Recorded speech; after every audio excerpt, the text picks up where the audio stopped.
Tannehill is sacked. This time Dane Fletcher. Hey. This was the first down sack by Fletcher. Let's see how you do under pressure. Oh. Yeah, I've been wanting this shit forever. I've been in the field with whatever they throw at me. Welcome to Fletcher's Unfiltered podcast, touching on all things fitness, business, and issues in Montana. All right, podcast number 3, episode number 3 today. And we have a special guest, one and only Tyrel Todd in the studio today. Tyrell, how are we doing? Doing great, man. Excited to be here. I'm excited to have you. It's, fuck, man. We don't get somebody in the studio, well, in 3 episodes, that has a day named after him in the town of Bozeman. How's that feel, first off? I don't even know anybody else that has a day named after them, the Tyrell Todd Day here in Bozeman, Montana. Yeah. And I know you hate me bringing that up. You're like, I haven't heard that brought up in like several years, and you bringing that right up just, I mean, yeah, it's humbling. And if you don't know why we kind of look like shit, especially me right now, is we just got done with a workout. I went around to the whole gym pretty much, introduced Tyrell to the people that didn't know who he was by just saying he has a day named after him. And you weren't impressed by me doing that. You did me like that. Yeah. You did me like that. Well, let's cut to it. Our tequila of choice today. And now that I've been in Mexico for about 3 weeks, I'm pretty fluent in Spanish. So this is Don Fulano. And it's a reposado. I've never heard of it before. It was on the upper aisles, I would say, kind of the $80 range. I have no idea what we're signing up for. What really got me, and I thought this was inspiring because I got such a tough guy in the house with me today, is that it's made out of, well, you're not going to believe this. It's from Jalisco, Mexico, like every other tequila, but it's made with spring volcanic water. And so that ignited me. I was like, this has Tyrell written all over it. And so let's get to a little Porski. All right. Let's see what your grade is on that. Okay. Ralphie's in the back of the house. We already poured him a little sip. So this is how it's done. Yeah, you can sniff it. You can do whatever you want to do if you're that type of guy. You could take a sip and then give the crowd out of 1 out of 10 what you think out of this. 10 being high, right? 10 being the best. But we're not endorsed yet. Again, we're only doing this podcast to get endorsed by a tequila company someday. We've had a few reach out. Sorry I haven't got back to you yet. We're just kind of in the stretches of what we want to dial in on for a tequila. So it's not going to be a 10 probably since we're not endorsed yet, but give a roll. Maybe it is. All right.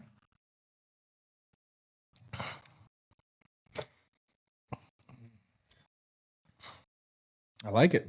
That's not bad. It's not harsh. No, yeah, it doesn't kick too hard in the front.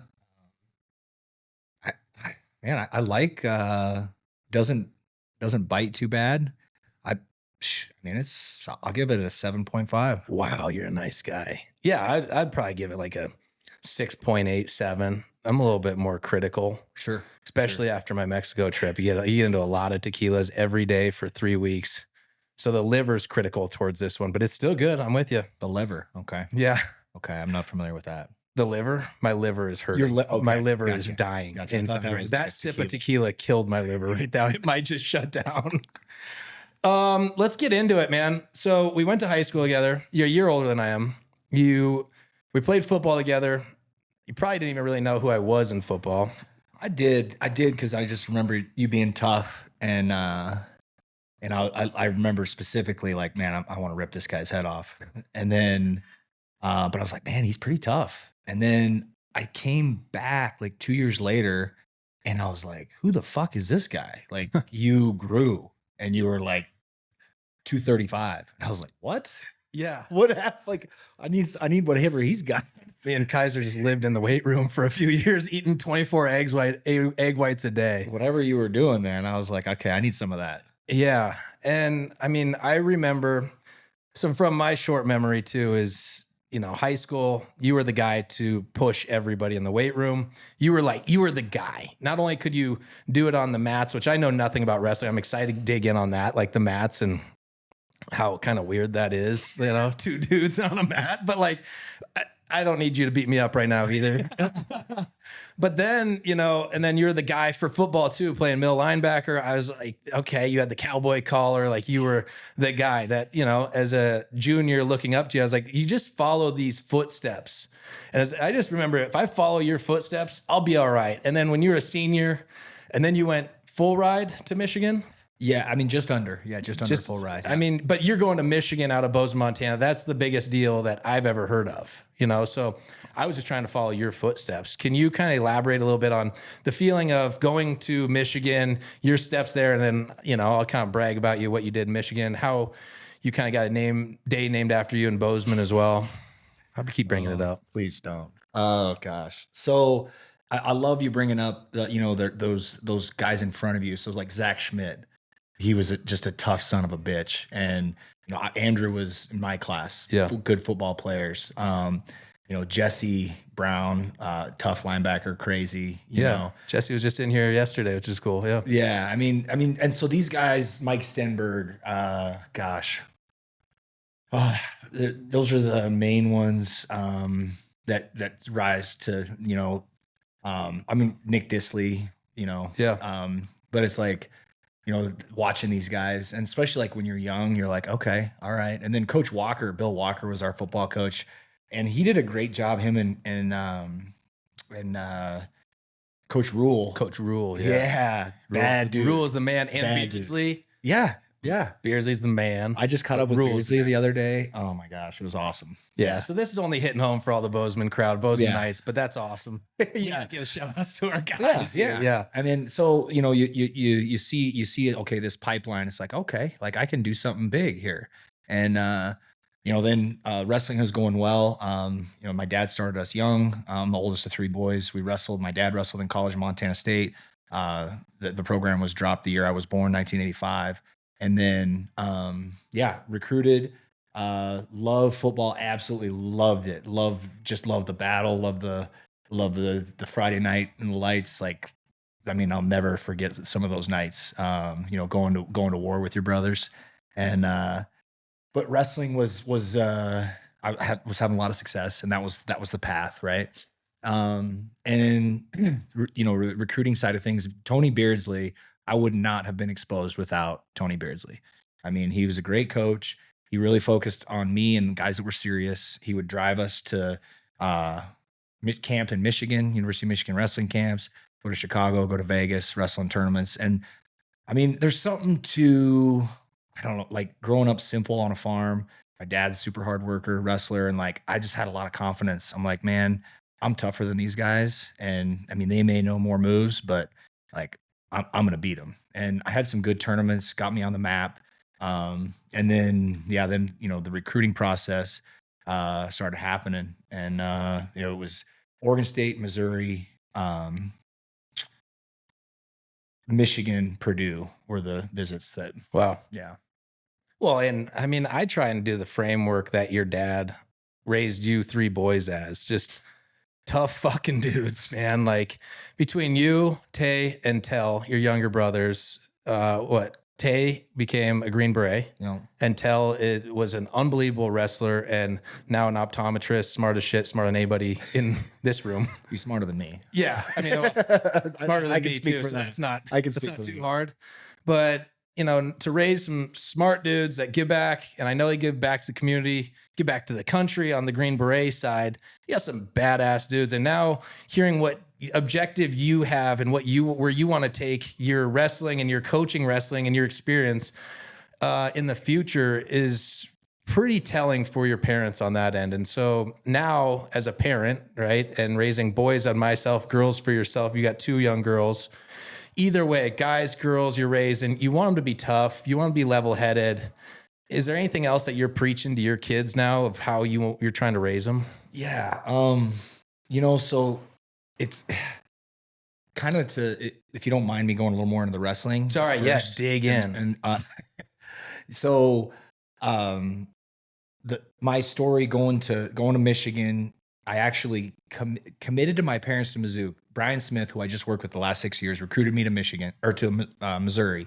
And when he came out for the home visit, my mom cooks a big steak dinner. We sit down. after dinner, I'm like, hey, coach, you want to go run up in the hills and see if there's a coyote up there to shoot? And he's like, he's from New York and Florida, and he's like, what the fuck? But he's like, you're recruiting this guy, so he's like, yeah. So he jumps on the back of the 4-wheeler. He's holding the gun, and he's like, how do I hold it? Like, he's never held a gun. True Montana shit here. And I'm like, I'm 17. I'm like, who would not want to go cruise around on a 4-wheeler and try and shoot a coyote? Yeah. So we go cruising up in the hills, right across the road from my parents, and we're going through fences. And he's like, "Are we allowed to go over here?" And just so happened that day, this bear comes running up out of the draw, and it was a big bear. Yeah. And so I start running this thing down with the 4-wheeler, and he is just freaking out. Why are we getting closer to the bear? Stop! And he finally like screams, like used his big dog voice. Stop, Tyrell, stop. And I was like, oh, okay. You don't like the bear. He's serious. Yeah, he does. Yeah. I'm like, I want to get you a shot. And he's like, I'm not shooting the bear. So that was a cool memory. Ralphie and I had a good memory of a bear this hunting season, bow season. But we'll dig it on that. But I like the bear stories. And so does Ralphie after being charged by a bear. So this is good. Oh, dang. Yeah. Okay. He's sweating in the back right now. But anyway, sorry, keep going. Lets you know you're alive. Yeah. Yeah. So McFarland recruited me to Michigan, Les Gutches, and to Oregon State, and then Jesse Reyes to Purdue. I canceled my visit to Purdue. Loved each visit. You go on these visits and as you have a great time, you're like, oh, I could see myself there. I committed to my parents to Missouri. It's like love Coach Smith, Ben Askren, who's, he's a 2-time Hodge Trophy winner, Bellator champ, fought in the UFC. I mean, like, awesome dude. He was my host on my visit to Missouri, and I was like, oh, I want to go to Missouri. My high school coach, Beardsley, was really good friends with Joe McFarland. So I commit to my parents. I'm like, hey, I'm going to Missouri. I had a plan. I was like, I'm got this like cruddy Toyota Tercel. I'm going to paint it black. What does cruddy mean? What like shitty? Yeah. 1984 Toyota Tercel, baby blue hatchback. Paid $500 for it. Yeah. Yeah. My dad really, he kept me in a $500 car. I'm not sure why, but yeah. It's the Montana way, I guess. Yeah. No pickups. It's good. Kept me humble. Humbled. Yeah. Kept me humble. If you're going to go out with me, one of the girls, they're going to have to get that little tiny Toyota Tercel. Yeah. But, so I tell my parents, I call Beardsley, and he's like, Tyrell, you got to go to Michigan. And he's like, quality of education. They just had a national champ, Ryan Bertine, and it was before Ben Askren went on his run. So I go to Michigan and had a fantastic experience. Was around tremendous role models, made an Olympic run in 2008, was fourth in the Olympic trials, had some good wins, beat a guy, Jake Varner, who ended up being an Olympic champ. Well, not to cut you off, but you were third in the nation. In Michigan, right? And then you were a 3-time All-American at Michigan. Yeah. And you were set up to be when I'm here at MSU playing, I'm still watching my boy, compete on the big stage for Michigan. We all are. That's what's cool about being part of such a small town. Especially back in the day at Bozeman, is you're just rooting on your buddies like Kevin Cumline. He's doing his deal. You're just watching your buddies and you're hoping that they just win. I'm still waiting for Kevin to be the president of the United States someday. But then, when you're teed up and you're number one in the world in college, and you're like the guy, and then to watch you tear your ACL and still go out there and battle and still beat the shit out of people with a torn ACL. It's impressive to watch, and then you still came out at 4th in the nation that year, your senior year. Is that right? And 3rd in the nation your junior year. So it was totally, I will brag you up. I think you would have been number 1 in the nation. I was on a good track. Yeah. Yeah. So fucking humble. Look at you go here. Wrestling's a humbling sport, man. I've been super fortunate at Missouri. I've coached some great kids at Cal Poly NCAA finalist, Boris Novachkov, Olympian. You know, at Arizona State, Blake Stauffer was an All-American, working with great guys. Purdue, several All-Americans. Parker Filius, tough kid from Havre, was an All-American as a 6-year senior. I mean, just an absolute stud. So you got some big guy, like some guys in Montana on the big stage here. Yeah. You know, there's a handful. I mean, there's a kid, Logan Cole, that I recruited from Billings. Dude had a perfect ACT score, 36. Med school. I mean, the kid is a soldier. Like, wow.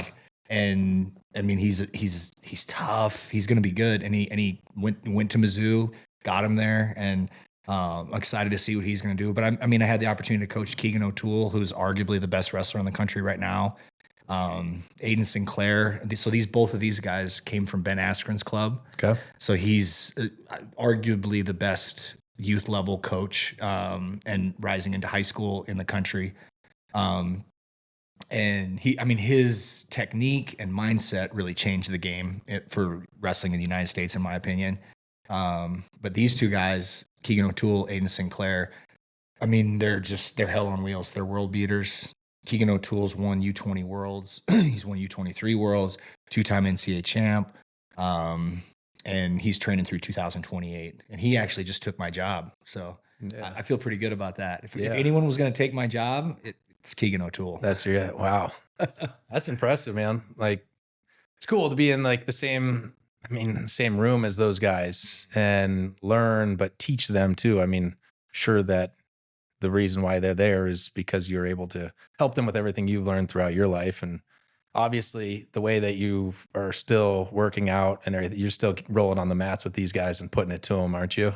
Well, yeah, it's humbling. I mean, Aiden Sinclair this last year has changed my life. Okay. In which way? He don't stop. He don't stop. And you do? I mean, he'll get you to that breaking point. He'll get anybody there. He's good. Yeah. You watch, he's going to be in the NCAA finals multiple times. I mean, he's a bad dude. And are you still rolling on the mats? Or you're still? Oh yeah. No, you're still like, I gotta get him, have him drill. I have him go with some other guys, get a little tired, and then I'll jump in and I'll put the pause on him. Yeah. You know? Yeah. But like, if I start out drilling with him and like 30 minutes into it, like he don't stop. Yeah. He don't stop. And like, I'm like talking with our other coaches and talking with Ben Askren, and I'm like, who the fuck are we going to get in here to like push this kid? And Ben's like, oh, good luck. Fucking good luck. Yeah. Yeah. And at what age do you not have to, like, coaching foot, like Belichick's not throwing on pads and fucking getting in the trenches with us, teaching us? At what age in wrestling do you just like you tell them instead of like having to do it? It really depends, and it depends on how. I mean, you got some outliers out there like Casey Cunningham, who's Penn State, and he still gets on the mat and rolls, and he's like 48, or sorry, excuse me, 48, but he doesn't like go like every day or anything. But you know, I'm getting some. I turned 40 this summer. Damn, and you know, I can go a couple days a week, but if I go like one real hard day with these guys, like, you know, knees, you know, and stuff. So I love working out. So I would rather be able to like train and lift and work out than like, you know, my knee's tweaked. I don't have an ACL in this knee. I've had 2 failed reconstructions, and like, so it flares up and it just sucks, you know. But yeah, I mean, the first one that changed my perspective, because first, when you're an assistant coming out, it's like they want you to come in and, you know, show these younger guys how it's done, right? Yeah. And then as you get older, it's like these younger guys, like the good ones, like they're trying to rip your arm off, rip your leg off. And so Rocky Elam, who's a 4-time All-American, who's he's got 1 more year left of eligibility. He's like 6'3", 197. I mean, he was the first guy that I wrestled in that when he was just out of high school, that I was like, oh damn, like that's a dude. Yeah. Like he was like trying to hurt me. And I'm like, okay. You know, and but you still bring it, because I actually sat there and laughed for a minute when we're down here working out with the group before this podcast, and like you fucking, we're on the incline press and you just like, I got 45s. I'm nursing getting back from Mexico here and you throw up 70s. I'm like, God damn, time just doesn't change. We're doing front squats and then you throw 225 on for the first rep of 7. I was like, oh man, like it doesn't get old. Like we've been pushing each other since high school. We went into college and that was pretty cool too. When we're in college and then you come back from Michigan and we still work out. We have our own time at MSU and we grind and then go get some burgers at Burger Bob's and the Cannery. And that was a blast. But that was a sweet memory. That was dude, cool. It was cool. We were squatting like 365, 375 for like 10 reps. Yeah. Like we were moving some weight. Yeah. Yeah. And there's not many people that I've ever worked out with, even especially in the NFL, college, that range that literally can just push themselves that much. And that's where, when we worked out again together, I was like, fuck, well, I forgot how this is. Usually you can push people and then their breaking point, you're like, well, if I just keep adding weight, they're going to break. And then you're so sick that I keep adding weight and you're like, and then you'll add weight. I'm like, oh, damn, I'm going to be the one that breaks here. And that's what makes this thing fun too. You go like, you son of a gun. And I was like, yeah, it's like that, buddy. Yeah, I'm in hell right now. Okay, well, I got a real question for you. I want my kids to, especially Tuck, one of my kids, because he's aggressive. He's kind of a little shit. But he's scrawny and he's already got like a 6-pack. So he's got Danny's like body, not mine, like power gut guy. Hawk and I are power gut people, but like Tuck's like made for the wrestling world. I just can't get over the singlets, Can we advocate and like do some cool MMA shorts? I mean, a lot of places are going the MMA shorts and the compression shirt. I mean, I think it would be a positive change. It is a barrier of entry for a lot of people for the sport, but I mean, dude, like, what are we talking about here? Like the Romans wrestled naked, right? Greco-Roman. Is that what you want to do? No. But like fingers get caught in shorts, and I mean, it's a fight. Like wrestling is a fight with rules. Totally. It's a fight with rules, and in MMA, like, I mean, you could argue like the no shirt, the shorts, like a lot of those guys wear spandex, no shirt, and they're fight. I mean, it's combat, man. It's combat. It's pure combat, and it's pure. I'm going to use my body to assert my will upon you, despite your best efforts to stop me from doing it, and we'll see who wins. And it's strength, conditioning, flexibility, endurance. It's the full spectrum. You're the dudes of all dudes, no doubt. Mindset, except for that fucking singlet. Like, what's this? I told my dad about that, and he's like, man, some people are just so stuck in like the old, they can't see past it.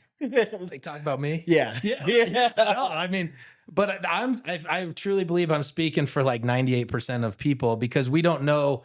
That's why I got to ask you, like, but fighters don't care. Or are you stuck in it because like, you're like, hey dude, I had to do this. So fuck you, Tuck. You got to do this now. You got to be in that singlet. No, I mean, like we always work out in t-shirts and shorts. Yeah. I mean, or t-shirts and compression shorts. I mean, yeah, like the outfits you see for, I mean, it's fashion, but blah, blah, blah. But I mean, the singlet is like constructed to be able to not catch fingers and stuff like that. That makes sense. It's just compression, so you're not, it's actually like a safety thing.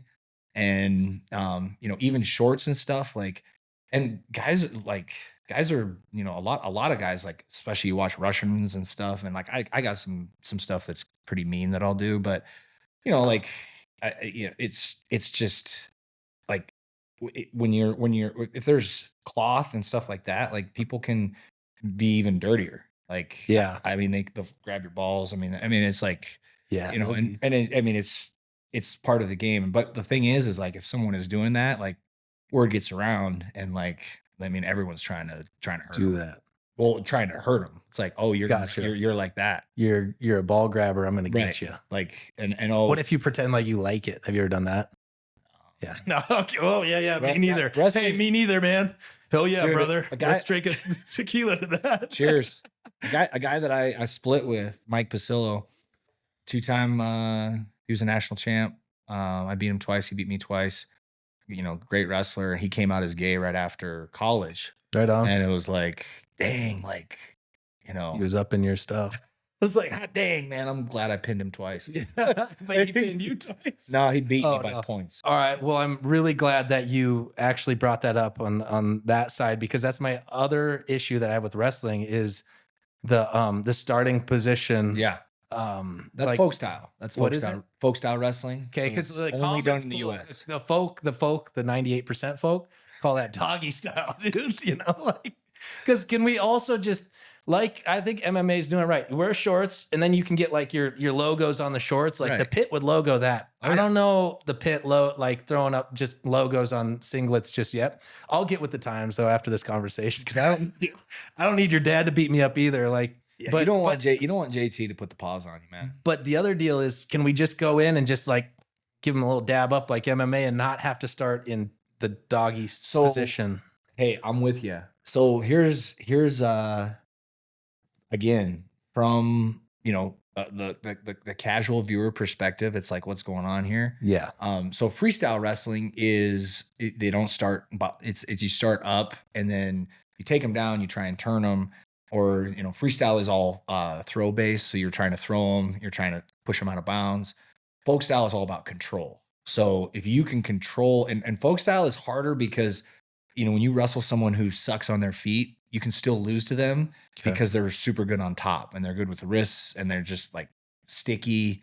And it's so folk style is way harder. It's a 7-minute match versus a 6-minute match. In folk style, they start in doggy style. And then the other style, they're up. Okay. Parterre. Cool. So it's let's harder. let's just go parterre. These are terms that Parterre, not doggy style. Missionary is up, and then we roll. Okay. This, you know, the starting position is just like we're fighting. Like Totally. I dig that.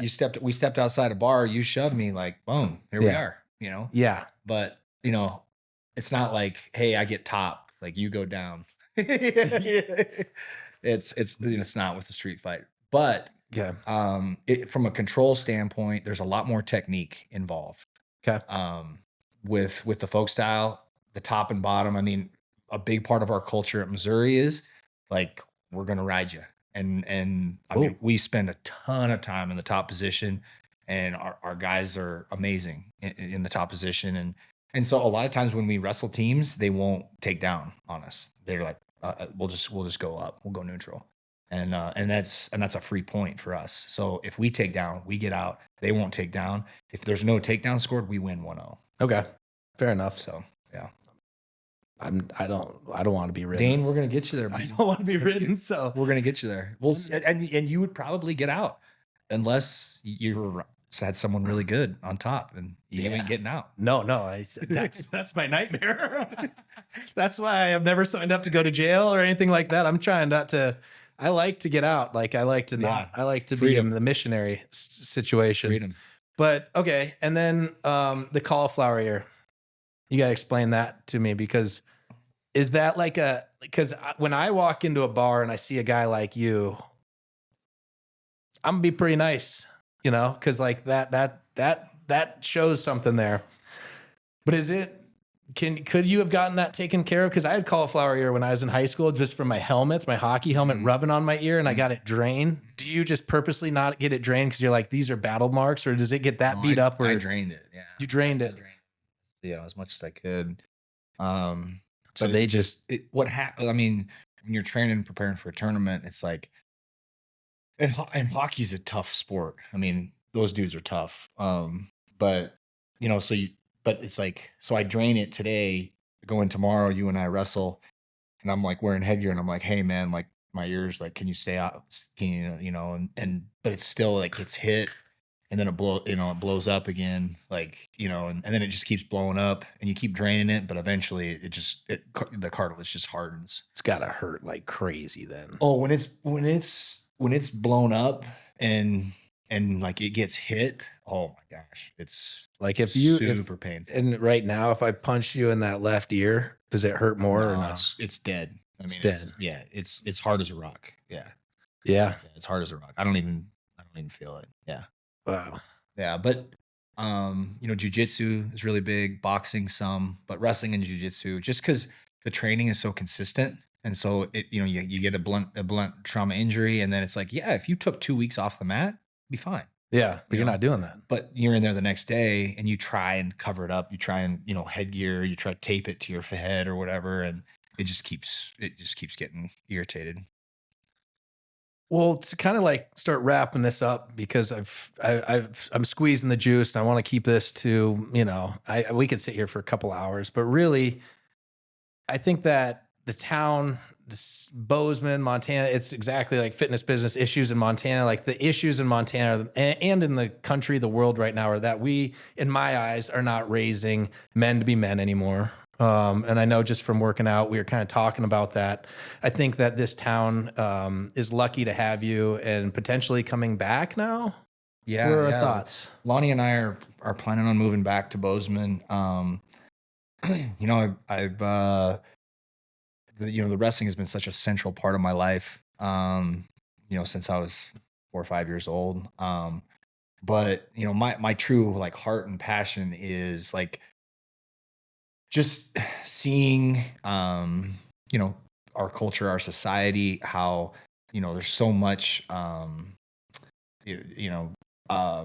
pushback against men trying to, be the best versions of themselves as far as like physically pushing themselves, mentally pushing themselves. I mean, everyone talks about with football. I don't want my kids to play football because they get concussions and there's brain injuries, TBI, and then it's like we keep trying to like protect our kids and pull the barriers back, and wrestling to me is the greatest sport because it is a fight with rules, but there are rules and there's protection from.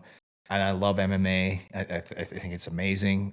But I mean, you can get knocked out. You can get. I mean, it's more trauma. In certain regards. But I think the world needs wrestling. Montana needs wrestling.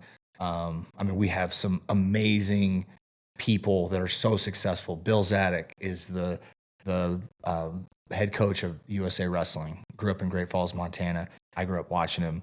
He's a legend. His brother, Mike Zadok, grew up in Montana. He's a legend. Bill Zadok's a world silver. Mike Zadok's an Olympian. They both won NCAA titles. Brandon Agam, head coach of Minnesota, grew up in Sydney, Montana. I mean, so those are Montana stories, and there's so many. There's the Malia brothers. I could go and go. But wrestling is such a great training ground to build young men to be strong men that are going to contribute to communities. They're going to be great husbands. They're going to be great fathers. So that's my passion. I love the wrestling. I love the jiu-jitsu. I've done jiu-jitsu the last 3 years, not competitively, but fairly consistently. It's fun. I have a ton of respect for it. And, so that fighting culture is something that I want to enhance. I want to develop. And I'm not sure exactly what that's going to look like at what level. I'm really passionate about it. I want to, work at a state level just because I love Montana. People are built different up here. They're built different up here.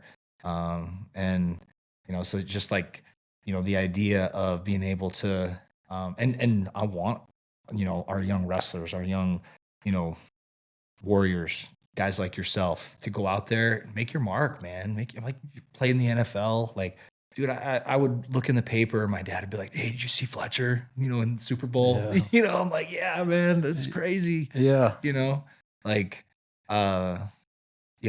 in one of the most beautiful places in the world, in Bozeman, and it's like we got to cut this out of the podcast. This place is actually a shit. No, yeah, no. It's actually they're putting in a dump. Yeah, right over here. You want to stay away, and the stone Yellowstone. Yeah, you're fucking this up. Yeah, but yeah, dude. And that's why our visions that's kind of crazy. It's been over 20 years. We trained together in high school. Now you're 40. I'm not 40 yet, but you're 40. You will be. Yeah, I mean, someday I'll be 40. Like a year and a half. Now look at us go. Is like now I hope that maybe someday we could work together and figuring something out with wrestling and how we train and things like that for the kids. I'd love to put something together, and I'm just going to throw it out there because our visions haven't changed since high school. We were just driven to make our stamp, kill people in one way or another. Then in college, we were training together. And now it's like, how can we give back to the community that we know? The wrestling community. I'm trying to raise men anywhere and everywhere around me as well, and women, just building confidence. And so that's what's so cool to fast forward where we are in this timeline at 40 years and a little bit less. And, and hopefully we can make something work together, man. Yeah. So that one day it was tattooed in my memory. We went to MSU, we worked out, and you were like, I was like, dude, so what's the plan? And you're like, I'm gonna run hard with this football thing. And, at that time, like, would have known you'd be in the NFL, winning Super Bowls, what? Like, are you freaking serious right now? And you're like, and then I'm gonna start a gym. I'm gonna come back to Bozeman. I'm gonna start a gym. And if I would have taken notes, like, you're doing it. Yeah. Like, you're doing it. Crazy. And I was like, listen, man, like, I was like, I'm gonna compete, and then I'm gonna come back, and I want to start an academy. I want to start a club. And but then, like, some doors open, coaching, and I mean, it's kind of crazy. And I like around so many amazing people, and you're competing. All of a sudden it's like, injuries, and then you're like coaching, and then I found my passion in coaching. I love it. Pouring into these young men, teaching character, teaching work ethic, teaching, those lessons that we learned as kids, but we forget, and we all need reminded every day. Yeah. Every day we need reminded. And as I get older, I need reminded more. And so then now, and I was like, because I told you, I was like, I'm going to come back to Bozeman and do a club. Well, I was able to coach. I've been a Division I coach for 15 years and as assistant. And I was like, my plan then became, okay, I'm going to be a head coach. I'm going to be that guy. I'm going to be the Tom Brands. I'm going to be the Cale Sanderson. I'm going to be the Kevin Dresser, the Tom Ryan, who is an amazing coach at Ohio State. Amazing. Sean Bourmet, an amazing coach at Michigan. And, but, now I've had this turn, and I'm just so grateful. Keegan O'Toole, Missouri has to keep Keegan O'Toole. Keegan O'Toole stays and coaches at Missouri and helps them grow that program. I'm the senior coach. I'm ready to be a head coach, but those doors haven't opened. I'm coming back home. I love it. I'm coming back to Montana. Well, welcome back. And I know that, hell yeah, man. And I know that this whole town is proud, beyond proud to have you back. I am as a friend. All the guys I know from high school is proud. You've made your mark, man, true and full. And that's why we have a day named after Tyrell Todd Day here in Bozeman. So again, on that note, I'm out. Yeah. Thanks a lot, brother. And I appreciate everybody chiming in on the third episode with Tyrell Todd.